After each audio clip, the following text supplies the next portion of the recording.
Kerala ballot തുടരുന്നു. BDJSന്റെ സ്ഥാനാർത്ഥികളുടെ സാധ്യതാ പട്ടിക തയ്യാറാവുകയാണ്. SNDP യോഗം ജനറൽ സെക്രട്ടറി വള്ളാപ്പള്ളി നടേശനും BDJS സംസ്ഥാന അധ്യക്ഷൻ തുഷാർ വെള്ളാപ്പള്ളിയും ഇത്തവണ മത്സരരംഗത്തുണ്ടാവാൻ ഇടയില്ല.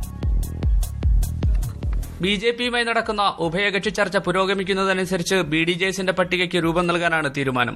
ഇതനുസരിച്ച് BDJSന്റെ നേതൃനിരയിലെ ആരൊക്കെ മത്സരിക്കണമെന്ന കാര്യത്തിലെ ചർച്ചയാണ് പ്രധാനമായും നടക്കുന്നത്.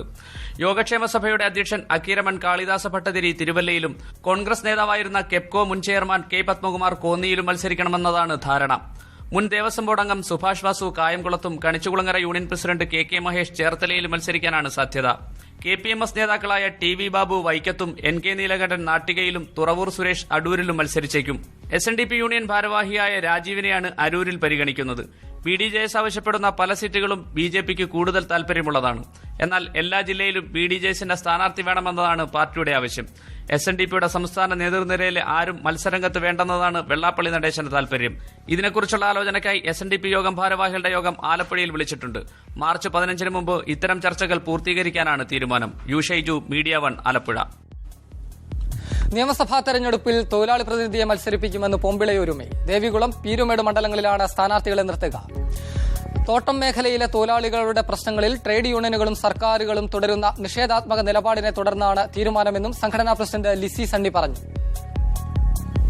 ഐതിഹാസികമായ സമരവിജയത്തിന് ശേഷം പൊമ്പിള ഒരുമയെ തകർക്കാൻ പലരും ശ്രമിക്കുന്നതായി സംഘടനാ പ്രസിഡന്റ് ലിസി സണ്ണി പറഞ്ഞു. ഈ സാഹചര്യത്തിലാണ് ട്രേഡ് യൂണിയൻ രജിസ്ട്രേഷൻ ലഭിച്ച ശേഷം സംഘടന മത്സരിക്കാൻ തീരുമാനിച്ചത്. സ്ഥാനാർത്ഥി നിർണയവും തുടർന്നുള്ള രാഷ്ട്രീയ നിലപാട് സ്വീകരിക്കുന്നതിനുമായി ഉപസമിതിയെ നിയമിച്ചതായും സംഘടനാ പ്രതിനിധികൾ പറഞ്ഞു. രണ്ട് യൂണിയനും മാറി മാറി വരുന്നുണ്ട്.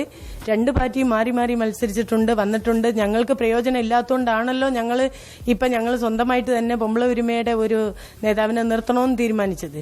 കക്ഷി രാഷ്ട്രീയത്തിന് അതീതമായി മത്സരിക്കുമെന്ന് പറഞ്ഞ നേതാക്കൾ മറ്റ് ട്രേഡ് യൂണിയനുകളെ കടന്നാക്രമിച്ചു. CITU, INTUC, AITUC തുടങ്ങിയവ കമ്പനികളുടെ ഒത്താശയോടെ തൊഴിലാളി വിരുദ്ധമായി പ്രവർത്തിക്കുന്നതായാണ് പൊമ്പിള ഒരുമയുടെ ആരോപണം. ഈ സാഹചര്യത്തിൽ തൊഴിലാളികളുടെ അവകാശങ്ങൾ നേടിയെടുക്കുന്നതിനായി സർക്കാരിൽ സമ്മർദ്ദം ചെലുത്തുമെന്നും സംഘടനാ ഭാരവാഹികൾ കൂട്ടിച്ചേർത്തു. ട്രേഡ് യൂണിയൻ രജിസ്ട്രേഷൻ ലഭിച്ച ശേഷമുള്ള പൊമ്പിള ഒരുമയുടെ നയപ്രഖ്യാപന സമ്മേളനം വരുന്ന 13-ാം തീയതി മൂന്നാറിൽ നടക്കും. മീഡിയ 1 കൊച്ചി. കേരള ബാലറ്റ് ഇവിടെ പൂർണ്ണമാകുന്നു. ഇനി ഈവനിംഗ് ന്യൂസുമായി സനീഷ്.